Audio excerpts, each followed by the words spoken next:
Alright, this is gonna sound crazy, but trying to be charismatic is making me worse off socially.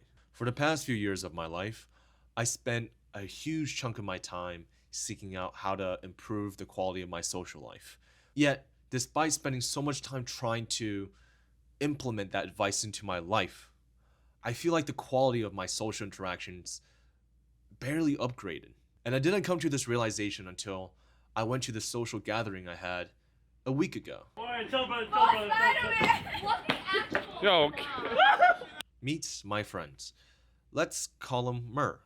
Mur is a very cool-headed, collected. He's able to just socialize with anybody. But it feels like he doesn't try.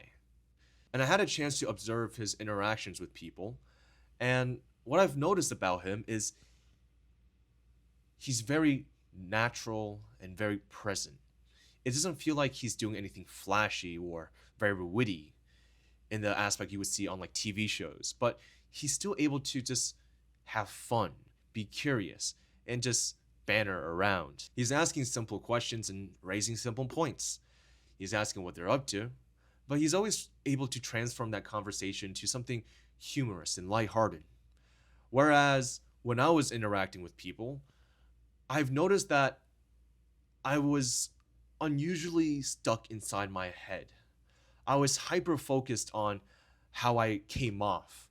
Like, oh shit, am I too close to this person? Is my eye contact too strong? Should I pitch in a story here? Should I throw this joke in? To the point where half the times when people were talking to me, the words that they spoke barely registered in my brain. I was so busy overanalyzing the things that I was doing relative to the social advice that I've learned, to the point that I'm basically deaf for half the conversation. And this is a trap that I've noticed with a lot of people nowadays because, well, we're amidst a social recession and everybody's out there to look for advice on how to improve their charisma, how can we make connections and stuff, that people are starting to treat social skills as a checklist. They're so busy ticking off these boxes inside their minds that they're not able to stay present. But the problem is the best interactions that you have with people are with the ones where you are present. And as a byproduct of consuming this reservoir of social advice on the internet and self-help books, people have become hyper fixated on every little tiny small detail about the way they're presenting themselves to the point where they just aren't present. So there is a degree of learning to just let things go. Like my friend, he just had fun. He wasn't thinking about anything. He just talked with people and just asked random questions that he just wanted to know about.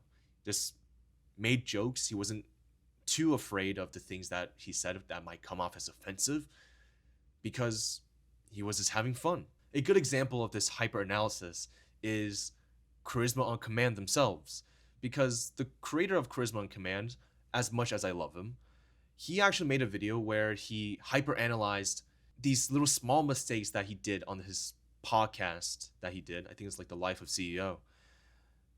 He was over analyzing like these little small things when in the grand scheme of the whole interaction that I was like watching it didn't feel like there was anything wrong. The interview, and unfortunately in all of them I'm making massive charisma mistakes. This photo right here, I have 3, which I will detail. Crossed arms, forgivable, it happens at times. Second one, which is just utterly egregious on camera, which is hands on face.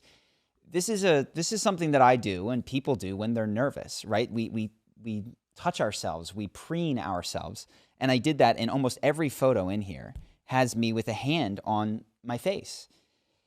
But the big one, the one that I think led to a lot of this, was my very poor collapsed posture. And so when you have poor posture, you see Stevens is quite nice here. It's tougher to take a deep breath. It's tougher to calm down. And this sends you up into your head where you start thinking a lot and, like I was, yapping.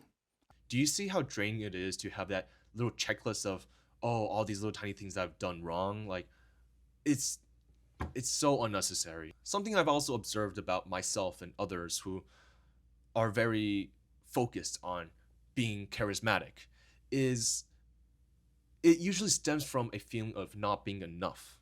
They're usually people who are afraid of being quiet. They won't allow these awkward pauses and jokes that might risk offense.